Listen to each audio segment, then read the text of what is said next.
नमस्कार। आप देख रहे हैं बिस्तक। मैं हूं आपके साथ अरिणिमा द्विवेदी। फायदे के फंड के इस शो में आप सबका बहुत स्वागत है एक बार फिर। बाजार में इस समय भी उतार चढ़ाव का माहौल है। हालांकि बाजार जब गिरने लगता है तो निवेशकों के मन में चिंता जरूर आती है, लेकिन कहीं ना कहीं कुछ ऐसे पॉइंट्स भी आते हैं जहां पर मार्केट ग्रीन सिग्नल देता है और निवेशक थोड़ा सा मुनाफा वसूली की तरफ भी बढ़ जाते हैं। तो फिलहाल माहौल यही चल रहा है बाजार में। और उसके अलावा जियोपॉलिटिकल बहुत सारी खबरें हैं आपके सामने, इकोनॉमिक फ्रंट पे भी बहुत सारी खबरें सामने आ रही हैं, और खास तौर पर जीएसटी को लेकर के एक बड़ी अनाउंसमेंट होने वाली है जिसका इंतजार हर आम आदमी कर रहा है। तो ऐसे बहुत सारे फैक्टर्स हैं, बहुत सारे ट्रिगर्स हैं जो बाजार को इस समय इन्फ्लुएंस कर रहे हैं। ऐसे में आपके पोर्टफोलियो में आपको क्या कुछ करना चाहिए और आपके पोर्टफोलियो को कैसे बैलेंस बना करके रखना चाहिए, इस शो का मकसद यही है कि हम आपसे यही सब बातें कर सके। हमारे साथ आज एक बहुत ही खास मेहमान मौजूद है। तो मैं स्वागत कर लेती हूँ क्रिस्टी मथाई जी का, जो कि क्वांटम म्यूचुअल फंड में फंड मैनेजर है। सर नमस्कार, बहुत स्वागत है आपका पुस्तक में। हाँ, नमस्कार। थैंक यू अर्निमा, आपके कार्यक्रम में शामिल करने के लिए। जी सर। सर अभी बाजार कई अगर सिनारियो देखें तो बहुत कुछ चल रहा है इस समय मार्केट में। बहुत सारी ऐसी खबरें हैं जो ट्रिगर कर रही हैं इस समय बाजार को। आपका पॉइंट ऑफ व्यू क्या है सर? मार्केट आउटलुक आपसे पहले जानना चाहेंगे और फिर इस शो को आगे बढ़ाएंगे। या क्लियरली अब मार्केट अगर देखें तो ये साल जब चालू हुआ था स्टार्टिंग में एक ऐसा माहौल था कि एफआईआई सेल कर रहे थे मार्केट को हम्म। काफी तेजी से। सो अगेन फेब के आसपास मार्केट एक अच्छे अट्रैक्टिव लेवल पे था फॉर इन्वेस्टमेंट पर्पसेस, क्योंकि वैल्यूएशन काफी पॉकेट्स में काफी कम हो चुके थे। बट उसके बाद हम लोगों ने देखा कि पिछले 2-3 महीने में उसके बाद आप देखें कि मार्केट फेरोशियसली रैली हुआ था। थोड़े टेंशन्स कम हुए थे इंडिया पाकिस्तान को लेके। Initial impact of Trump tariff ज्यादा एंटिसिपेट नहीं किया था मार्केट ने। सो ये सब रीजन के कारण काफी रैली हुआ था। पिछले 1-2 महीने में हम देख रहे हैं कि मार्केट थोड़ा वापस करेक्शन जोन में है। थोड़ा एक आप देखें across market caps, large mid small, correction हुआ है पिछले 1-2 महीने में। तो ये बैकड्रॉप में हम मार्केट को 2-3 तरीके से देखते हैं। एक तो आप इकोनॉमिक बैकग्राउंड देखें तो क्लियरली आप देखते हैं कि इकोनॉमिक बैकग्राउंड में आरबीआई की ये कोशिश है कि ग्रोथ को वापस रिवाइव करना है, क्योंकि आप FY 25 का ग्रोथ देखें तो कुछ खास ग्रोथ नहीं था जीडीपी को लेके या ब्रॉडर इकोनॉमी में, क्योंकि 2-3 वन ऑफ फैक्टर्स थे। इलेक्शन था, हीट वेव्स थे, फ्यू अदर फैक्टर्स। बट ये गवर्नमेंट का कोशिश है कि ये साल इकोनॉमिक ग्रोथ को इम्प्रूव करना है। इसलिए आप देखें आरबीआई के एक्शंस को, जैसे उन्होंने रेट कट किए हैं ऑलमोस्ट 100 बेसिस पॉइंट्स के ऊपर, अभी आगे भी शायद कुछ हो सकता है। और लिक्विडिटी इन्फ्यूज किया है पूरे बैंकिंग सिस्टम में। और अभी बात आती है जीएसटी की। जीएसटी को भी रैशनलाइज करने का एक अपॉर्चुनिटी है और गवर्नमेंट उस पर देख रही है। तो कहीं ना कहीं इकोनॉमिक ग्रोथ स्लोली हमारे हिसाब से कम बैक होगा ऑन अ लो बेस। और अगर आप कंपनीज की बात करें, जैसे निफ्टी 50 एंड BSE 200 आप देखें, तो तकरीबन ग्रोथ एक्सपेक्टेशन FY 26 को लेके ऑलमोस्ट लाइक सिंगल डिजिट है, मे बी 10%, 9-10%, जो हमारे हिसाब से ज्यादा आस्क रेट नहीं है। तो वो ग्रोथ अर्निंग्स में भी आएगा जब ये रिवाइवल होगा इकोनॉमी में। तो कॉम्बिनेशन ऑफ दीज फैक्टर्स और valuation across the board cheap नहीं है, बट सर्टन पॉकेट्स में चीप है। सो अगर आप वो करेक्टली वो आइडेंटिफाई करते हैं जो सेक्टर्स रीजनेबल हैं, तो आपका अपॉर्चुनिटी, अच्छे रिटर्न्स का अपॉर्चुनिटी अभी भी होता है अगर आप थोड़ा मीडियम टर्म की फोकस में। सो दिस इज यही हमारा ब्रॉडर व्यू है मार्केट को लेके। मार्केट बहुत ज्यादा सस्ता नहीं है, but it is poised for a reasonable returns. जी सर। मार्केट में से ट्रम्प हैंगओवर उतर चुका है क्या? क्योंकि डोनाल्ड ट्रम्प के बहुत सारे ऐसे स्टेटमेंट्स, जब से इंडिया के ऊपर टैरिफ लगनाने का स्टेटमेंट आया, उसके बाद बहुत सारे स्टेटमेंट्स डोनाल्ड ट्रम्प के आए जो कि बहुत कॉन्ट्रडिक्टरी भी रहे, जिसके ऊपर मार्केट ने रिएक्ट भी किया। लेकिन अब जो स्टेटमेंट्स डोनाल्ड ट्रम्प के या फिर यूएस गवर्नमेंट की तरफ से आते हैं, हमने देखा है कि मार्केट रिएक्शन आता है, लेकिन उतना फ्रीक्वेंट रिएक्शन नहीं है और उतना ज्यादा स्टेबलाइज भी नहीं नहीं हो रहा है वो रिएक्शन। तो क्या ये ट्रम्प हैंगओवर मार्केट के ऊपर से उतर चुका है, बाजार में वो तेजी वाली जो लहर जिसको एक स्टेबिलिटी मान रहे थे वो लौट आई है? हाँ, क्लियरली आप अगर ट्रम्प का होल टैरिफ इम्पैक्ट अगर एनालाइज करें तो इंडिया हम्म। का जो ट्रेड डेफिसिट यूएस के साथ है हम्म। वो बहुत ज्यादा कुछ है नहीं, ऑलमोस्ट लाइक 40-45 बिलियन डॉलर्स का ट्रेड डेफिसिट है। और उसमें अगर आप इम्पैक्टेड सेक्टर्स देखें, हम्म। जैसे सर्टेन इलेक्ट्रॉनिक आइटम्स, फार्मास्यूटिकल्स, या दो तीन जो मेजर चंक हैं, उनके अलावा मार्केट फोकस्ड इम्पैक्ट कम है। ऐसा हो हम्म। सकता है कि अगर ये ट्रम्प का 50% वडेवर टैरिफ आप डालें तो इकोनॉमिक वो जो 40 बिलियन डॉलर का जो भी ट्रेड डेफिसिट है उसके ऊपर, यू नो, और सॉरी, इंडिया का जो 40 जो एक्सपोर्ट करते हैं वो फिफ्टी हम्म। परसेंट से राइज होगा। पर अगर आप ये सबका जीडीपी पे इम्पैक्ट देखें तो मे बी जीडीपी ग्रोथ को 20-30 basis points, may be 40 basis points के आसपास, जो काफी इकोनॉमिस्ट का मानना है, उतना शेव आउट हो रहा है ग्रोथ पे। पर हम्म। अलग दूसरे, बट ऐसा नहीं है कि इंडिया ओनली यूएस पे फोकस रहेगा, दूसरे मार्केट्स पे भी फोकस कर सकता है इन दिस सिनारियो। और गवर्नमेंट वो उन कंपनीज जो अफेक्टेड है उनको सपोर्ट भी करेगी वन और किसी रूप से। सो हम्म।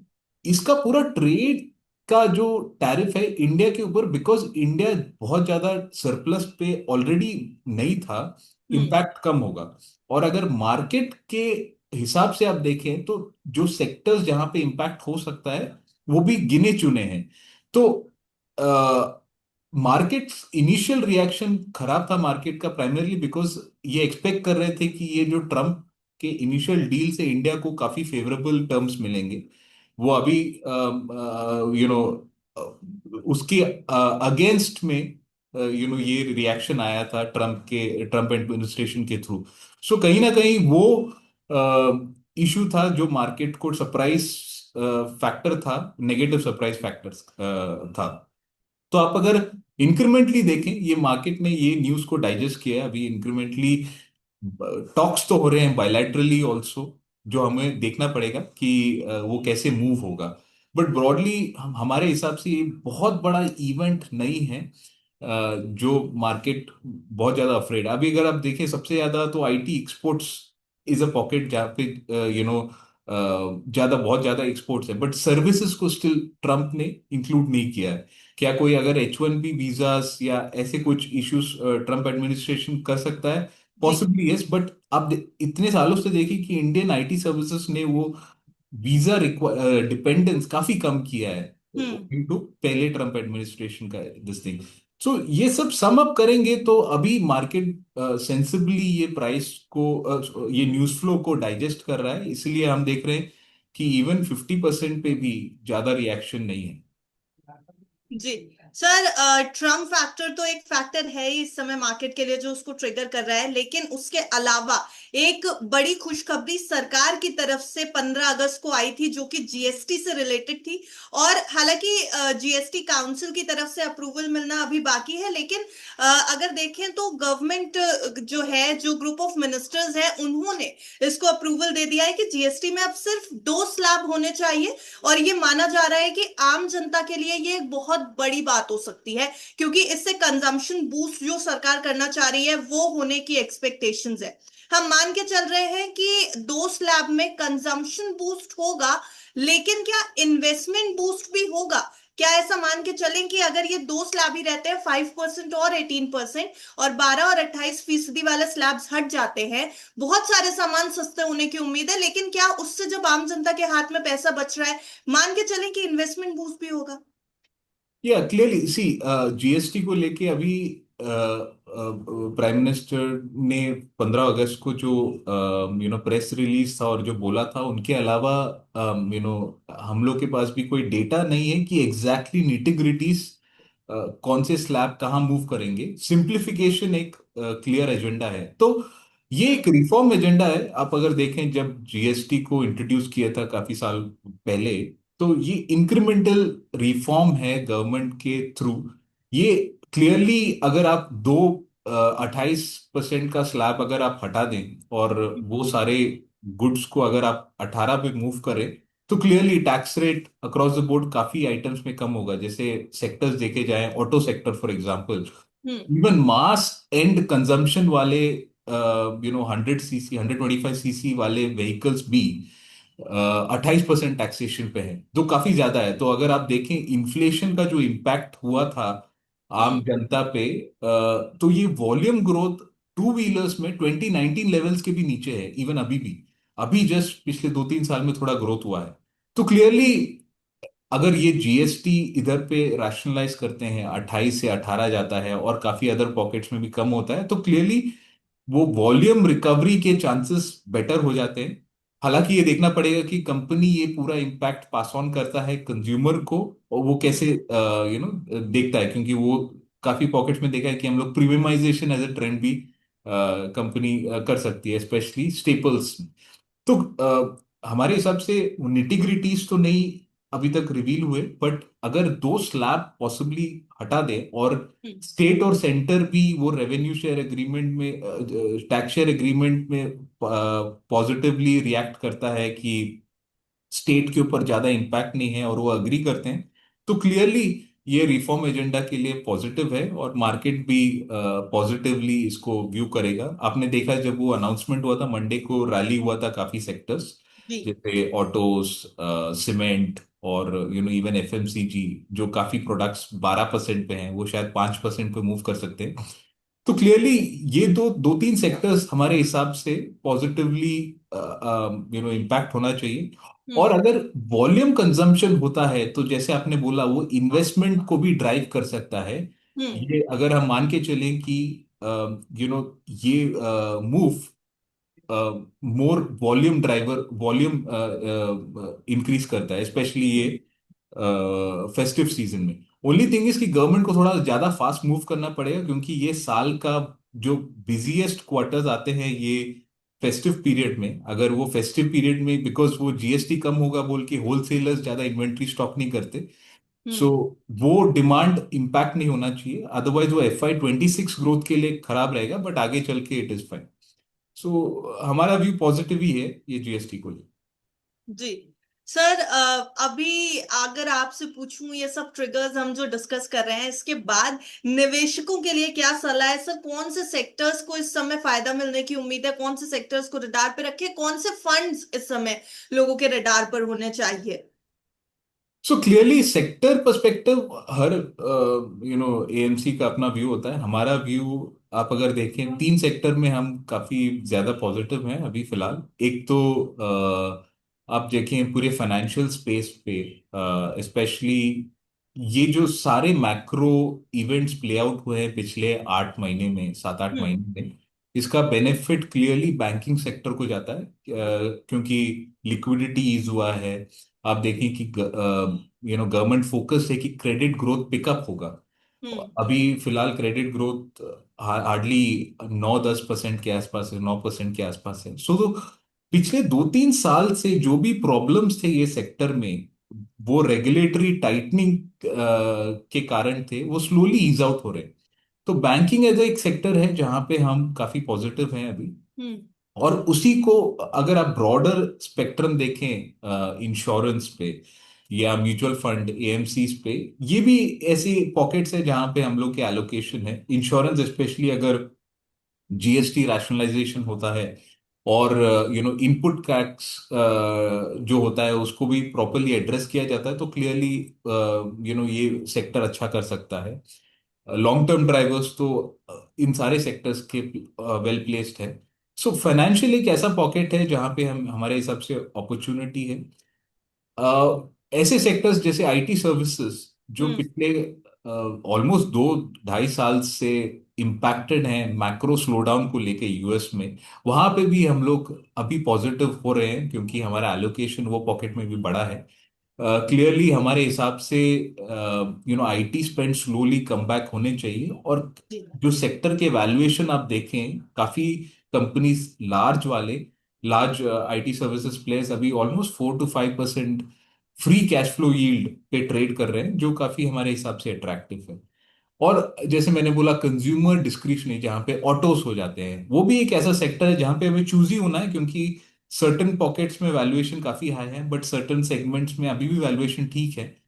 तो वहां पे अगेन एक पॉजिटिव आउटलुक बन सकता है, और हम लोग allocated from a fund perspective. हमारे हिसाब से क्लियरली आपके फाइनेंशियल प्लानर को आप कंसल्ट करें, और हम्म। जो आपको एडवाइस कर सकते हैं एग्जैक्टली आपके रिस्क टॉलरेंस को सब देख कर। बट ब्रॉडली एक वेल डाइवर्सिफाइड पोर्टफोलियो जो हम्म। अनड्यू रिस्क नहीं लेता वैल्यूएशन को, और चेस नहीं करता सेक्टर्स जो पिछले हालात जहाँ पे वैल्यूएशन कंफर्ट नहीं है, और हम्म। डिसिप्लिन स्टाइल ऑफ इन्वेस्टमेंट, ये ऐसे फंड्स अच्छे कर सकते हैं। थोड़ा बायस लार्ज कैप को भी हो सकता है, क्योंकि within that whole pocket hmm. हम बोलते हैं कि स्मॉल कैप में जनरली आप एसआईपी एज अ फोकस रखें। हम्म। और बाकी सब प्रोडक्ट्स में अभी आप देख सकते हैं, क्योंकि वैल्यूएशन अट्रैक्टिव होते जा रहे हैं। जी सर, वैल्यूएशन की बात कर रहे हैं और आपने लार्ज कैप भी मेंशन किया है, तो यहाँ पर लार्ज कैप, स्मॉल कैप और मिड कैप से रिलेटेड भी एक सवाल लेना चाहूंगी आपसे, वैल्यूएशन से रिलेटेड। सबसे बड़ा सवाल इस समय सर मिड कैप को लेकर के है, क्योंकि जब हमने देखा था कि बाजार में एक टाइम था जो बहुत तेज बाजार हो गया था, शेयर मार्केट में तेज था, और उस टाइम पर मिड कैप ज्यादा फोकस में था इन्वेस्टर्स के। लेकिन फिर ऐसे इन्वेस्टर्स, जब बाजार में गिरावट आती है तो कहीं ना कहीं फंस जाते हैं, उनके पोर्टफोलियोज को लेकर के वो थोड़े कॉशियस हो जाते हैं, थोड़े परेशान हो जाते हैं। अभी हाल ही में अगर हम देखें सर, लास्ट मंथ का जो एम्फी का डेटा आया हुआ है उसमें, जुलाई 2025 की मैं बात कर रही हूँ, एसआईपी के जरिए मिड कैप फंड्स में 38% की ग्रोथ हुई है निवेश में, इन्वेस्टमेंट में। और 5182 करोड़ रुपए का निवेश मिड कैप में आया है अकेले। क्या अब मिड कैप के वैल्यूएशंस बेहतर लग रहे हैं सर? ऐसा लग रहा है कि मिड कैप को रडार पर रख रहे हैं इन्वेस्टर्स, और जिन लोगों का अभी तक ज्यादातर एलोकेशन लार्ज कैप में था, क्या अब उन्हें मिड कैप में शिफ्ट करना चाहिए? ऐसी कोई सलाह? सी क्लियरली अगेन ये लार्ज कैप आप सेगमेंटेशन या आपका फंड सिलेक्शन फाइनेंशियल प्लानर आपको बेहतर बता सकते हैं, क्योंकि उनका फोकस वो रहता है और आपके रिस्क टॉलरेंस को वो जानते हैं। बट जनरली हम ये बोलते हैं कि हर टाइम पे आपको एसेट एलोकेशन क्लियरली फॉलो करना चाहिए। और हमारा एसेट एलोकेशन हम जैसे बोलते हैं कि small mid cap as a pocket, hmm. आपका इक्विटी एलोकेशन का मे बी 12-12.5% एलोकेशन होना चाहिए जेनरिकली। अगर हम्म। आपका एज कम है तो मे बी ज्यादा हो सकता है, बट अगर रिटायरमेंट फेस में है तो कम होना चाहिए, बट ब्रॉडली 12-12.5 इस एसेट एलोकेशन जो हम बोलते हैं। और इस पॉकेट को, जैसे आपने मिड कैप स्मॉल कैप बोला, यू नो एसआईपी एक ऐसा फोकस व्हीकल है जो हम्म। जो यूज करना चाहिए, और मार्केट में वही हो रहा है क्लियरली। सो क्योंकि सम पॉकेट्स में वैल्यूएशन हाई है, तो वो हम्म। फंड मैनेजर का स्किल भी है, फंड मैनेजर को देखना चाहिए कि जहाँ पे वैल्यूएशन कम है एंड ग्रोथ प्रोस्पेक्ट्स मैच करते हैं, वहां पे इन्वेस्टेड हो। सो अक्रॉस द बोर्ड चीप नहीं है, तो आपके स्पॉट्स आपको पिकअप करने चाहिए। वरना हम्म। क्या होता है कि टिपिकल फंड में कैश बिल्टअप होता है अगर आपको अपॉर्चुनिटीज नहीं होते हैं। सो क्लियरली ये पॉकेट में मेरी सलाह यही रहेगी कि आप एसआईपी करें आपके एसेट एलोकेशन फ्रेमवर्क में, उसको आप डिस्टर्ब ना करें। बट ब्रॉडली इक्विटी का लार्जर कंपोनेंट एक होना चाहिए, जो काफी स्टेबल बेस होना चाहिए, जो थोड़ा लार्ज कैप ओरिएंटेशन होना चाहिए, जो आपको स्टेबिलिटी देता है। तो हम्म। ये पॉकेट में आपका मैक्सिमम एलोकेशन होना चाहिए, बाकी में आप एसआईपी ये एसेट एलोकेशन के हिसाब से करें। तो दैट इज। और हम ये भी एडवाइस करते हैं कि हर एसेट क्लास का आपको एक्सपोजर मिलना चाहिए। जैसे कमोडिटीज, जो गोल्ड होता है, वो भी एक बहुत इंपॉर्टेंट होता है within the whole asset allocation framework, debt fund को लेके। सो अगर आपका वो एसेट एलोकेशन ट्री परफेक्ट है, तो आप आपको कुछ डरने की जरूरत नहीं है, हर मार्केट साइकिल पे आप इन्वेस्ट कर सकते जी सर, लेकिन लार्ज कैप के लिए भी फिर यही सवाल है कि अगर क्वांटम म्यूचुअल फंड की राय मानी जाए, तो वो लार्ज कैप और मिड कैप को किस तरीके का एक आइडियल एलोकेशन, दोनों में किस तरीके से देखते हैं? किसी इन्वेस्टर के पोर्टफोलियो में कितना लार्ज कैप, कितना मिड कैप होना चाहिए इस सब? सो हम एक एसेट एलोकेशन फ्रेमवर्क रन करते हैं, 12-20-80। तो उसका क्लियरली एक्सप्लेनेशन है। 12 महीने, 12 स्टैंड फॉर आपका जो सेफ मनी है, जैसे हम्म। मैक्रो इकोनॉमिक इशू के कारण किसी का जॉब चले जाता है, तो हर पॉइंट इन टाइम में हम्म। 12 महीने ऑफ आपका मंथली एक्सपेंस आप एक सेफ लिक्विड फंड में डालें। तो हम्म। बहुत बहुत इंपॉर्टेंट है from a asset allocation framework. तो ये 12 भी हो सकता है, कई लोग 24 महीने भी रख सकते हैं आपके रिस्क टॉलरेंस को लेके। बट हम्म। ये ऐसे फंड में डालें जहां पे ज्यादा क्रेडिट रिस्क ना हो, जो ज्यादा ड्यूरेशन रिस्क ना ले। सो टिपिकली गवर्नमेंट सिक्योरिटीज में, so that hmm. Is that pocket 12 महीने। फिर आपका जो 20 और 80 होता है, 20 हम ये बोलते हैं कि आपका एलोकेशन गोल्ड की तरफ होना चाहिए, बिकॉज गोल्ड एक ऐसा कमोडिटी है जो एक जो जिसका कोरिलेशन इक्विटीज से कम है। हम्म। सो अगर इक्विटीज एक डायरेक्शन में जाता है तो गोल्ड का मूव जनरली अनकोरिलेटेड होता है। तो गोल्ड हम्म। एक अच्छा डाइवर्सिफायर है आपके एसेट एलोकेशन में। फिर जो 80 रुपए का जो आपको बनता है, उसको हम्म। आप वेरियस इक्विटी फंड्स में डिवाइड करें। हमारे हिसाब से क्वांटम एलोकेशन में आप different growth style of investment कर सकते हैं, जैसे कि आप वैल्यू इन्वेस्टमेंट कर सकते हैं, ग्रोथ इन्वेस्टमेंट कर सकते हैं।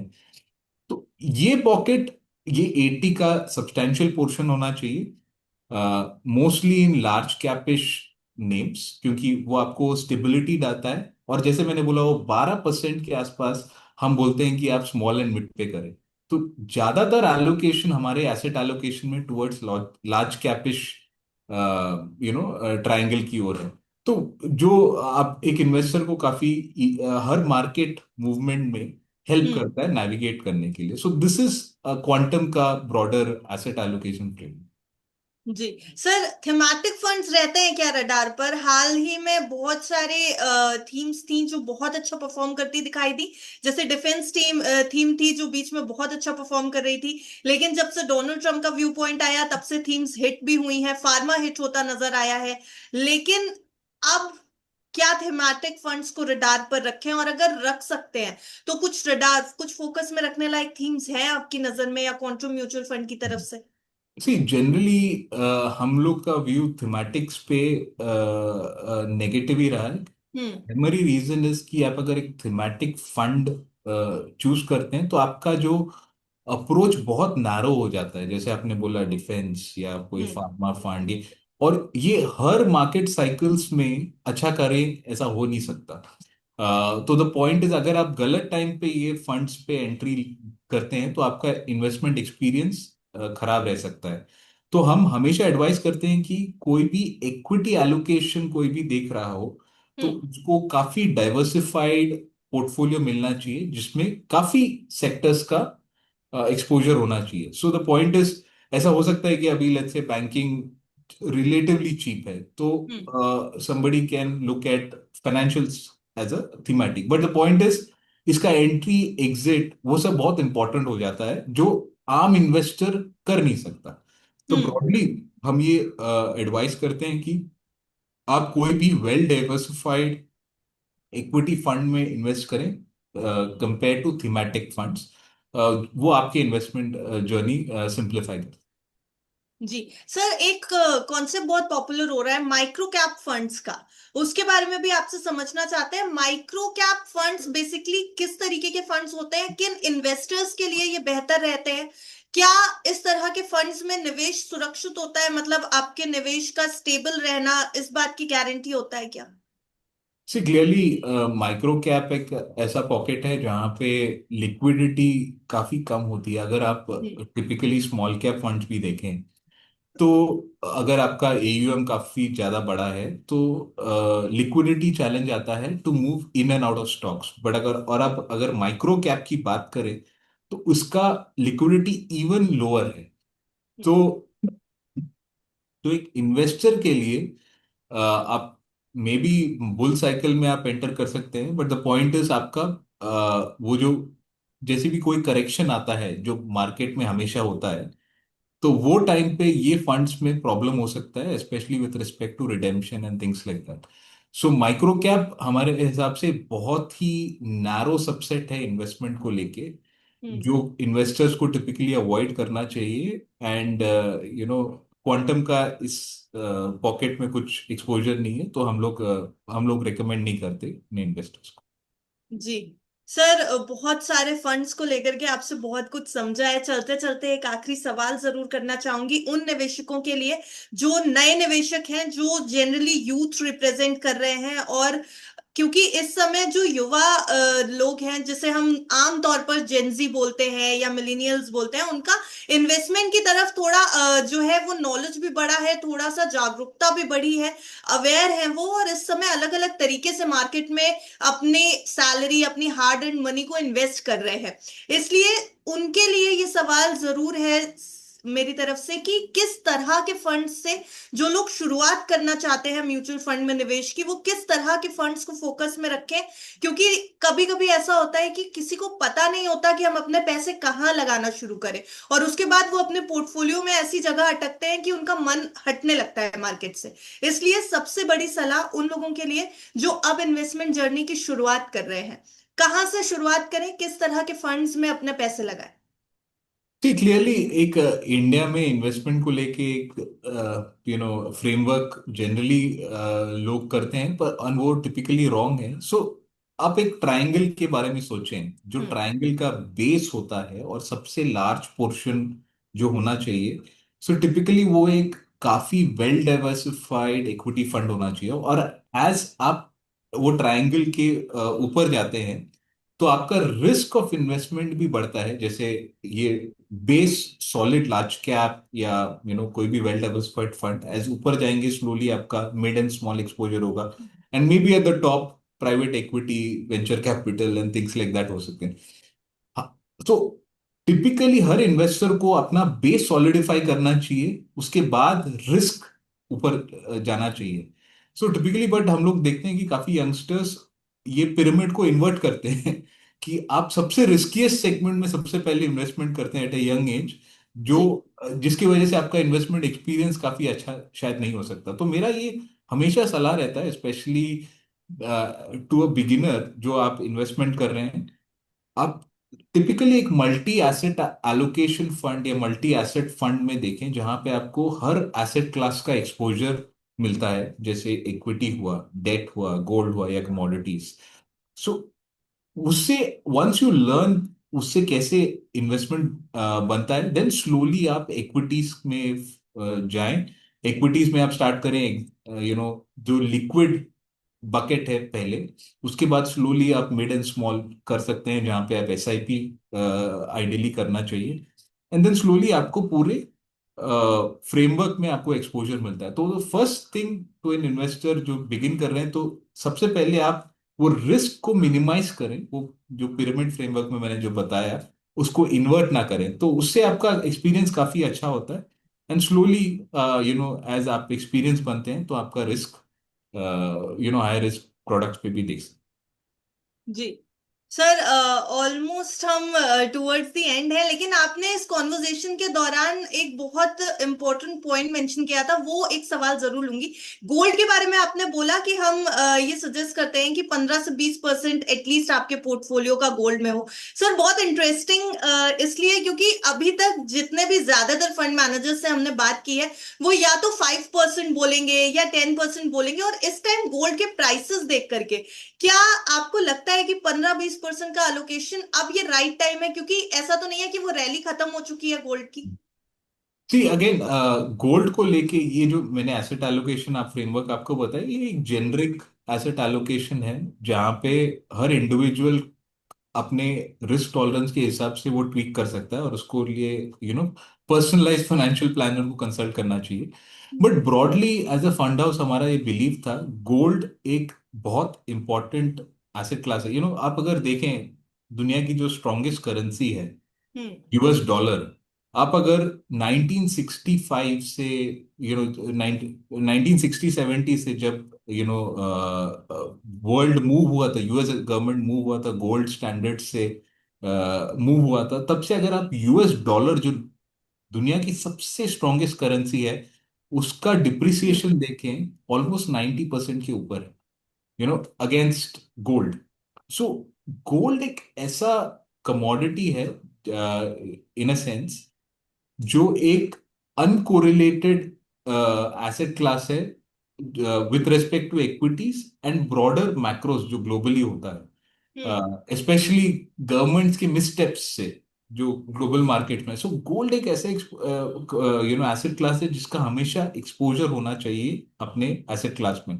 नाउ कोई लोग उसका एक्सपोजर 5% करना चाहते हैं, 10%। हमारे हिसाब से वो एक एटलीस्ट 15 to 20% रेंज में होना चाहिए किसी भी इंडिविजुअल के लिए, बिकॉज ऑफ ये अनकोरिलेटेड रिटर्न्स। क्योंकि आपका अपसाइड जो एसेट क्लास ग्रो होगा वो तो इक्विटीज ग्रो होगा। In case it doesn't do well, gold एक अच्छा डाइवर्सिफायर होता है। और पिछले सो मेनी इयर्स में हम लोग एक स्टैंड भी काफी कंसिस्टेंट है, जब से एसेट एलोकेशन फ्रेमवर्क बनाया 12 20 80, कि गोल्ड का एक्सपोजर एटलीस्ट आप उतना रखें। सो नियर टर्म आउटलुक थोड़ा शायद वीकेंड भी हो सकता है, बिकॉज आप देख रहे हैं कि स्लोली जो मेजर रिस्क थे ग्लोबली वो काफी कम हो रहे हैं, स्लोली कम हो रहे हैं। जैसे ट्रम्प टैरिफ को लेके काफी नेगोशिएशंस हो चुके हैं काफी कंट्रीज के। तो रिस्क कम जैसा होता है तो maybe gold immediately perform नहीं करता, बट जैसे मैंने बोला ये long term as an asset class इसका हमारा अभी भी पॉजिटिव व्यू है गोल्ड को लेके। सो वो एक्सपोजर आप मेंटेन करें, इट विल सर्व यू। जी, thank you so much sir. बहुत कुछ आपसे इस कॉन्वर्जेशन के दौरान हमें पता चला है कि किस तरीके के फंड्स में इस समय अपने पोर्टफोलियो को बैलेंस रखना चाहिए, किस तरीके के एसेट क्लास में अबाउट कितना हमें अपना पोर्टफोलियो मैनेज करना चाहिए, किस तरीके से फंड्स में इन्वेस्ट करना चाहिए। Thank you so much mister Mathai हमारे साथ जुड़ने के लिए। मुझे लगता है कि जितने भी लोग ये वीडियो देखेंगे उनके लिए ये काफी ज्यादा नॉलेजफुल वीडियो होने वाला है। Thank you. धन्यवाद, धन्यवाद, थैंक यू।